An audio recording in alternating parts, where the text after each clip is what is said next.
Hello everyone, this is Chris here from Chris Chang Photography. It's been a while since we last spoke. We've been very busy with weddings and with travel. So since last October when we published a video, we've been to Austria, Slovenia, Iceland, New Zealand, Bali and Milan. So we've been doing a lot of traveling as well as been shooting a lot of wedding photos and videos.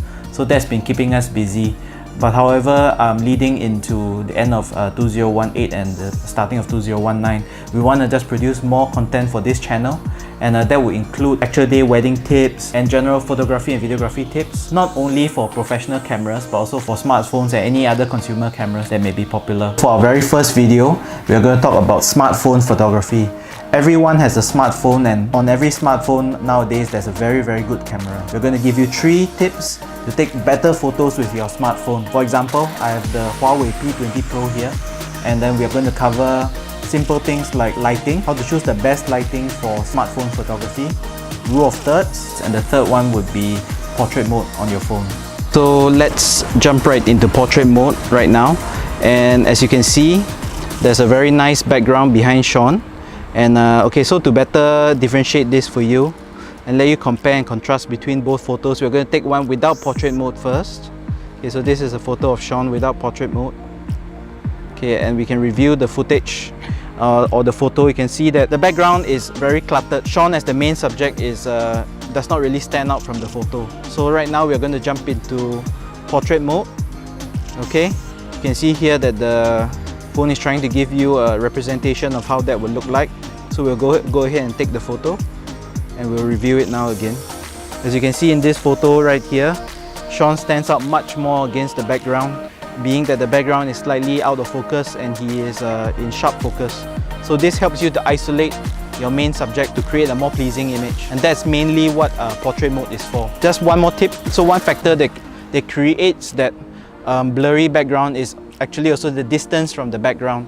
So for example, you do not want to be standing against a white wall or right next to your background, because that would not have enough distance for the background to be blurry to begin with. What is the rule of thirds? I'm sure you have heard about this before, maybe online when you were researching a bit about photography. Why do photographers always talk about the rule of thirds? So if you can imagine the frame that we are in right now, and you draw 2 lines vertically across and 2 lines horizontally, splitting the screen into 9 equal sections. From this more visual representation, you can tell that right now I'm being placed on one of the intersections of the rule of thirds. So by placing your subject within one of the intersecting lines on this grid of 9 squares, you actually will get a more pleasing photo, as you can see from here. For this tip, we are going to talk about how to deal with backlighting situations. So a lot of times when we take group shots or shots with friends or even selfies, we are standing in front of a window, a very bright window during the afternoon, or maybe we are standing like in front of a very bright object, like maybe on Orchard Road during Christmas time, and then you're standing in front of a very bright display, or even when you're in the shopping center, you are standing in front of a very bright display cabinet or a very bright display window. What you would realize is that your background becomes very bright and the subject or yourself will become very dark, almost standing like you're in the shadows. So that is what we call a backlighting situation, and your camera and your phone camera will oftentimes present you with this problem when you are taking against a very bright background. Right now Sean is focusing on me, and as you can see, the background is coming to good exposure, but for me, I'm standing in almost complete shadow. My face is black, my arms are black, you can't see anything. So what he's going to do, he's going to tap on me, and you will normally see like a sun icon that appears. For the iPhone it's the same, for Android it's also usually the same. There's like this little sun icon that appears beside your autofocus confirmation box.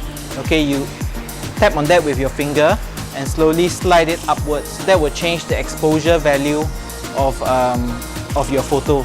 So you can see as Sean does that, I'm getting brighter and brighter, and my face should no longer be black.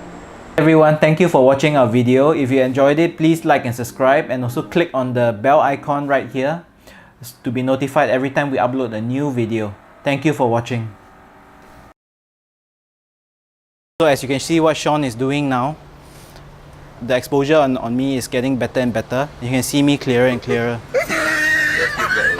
Really, man?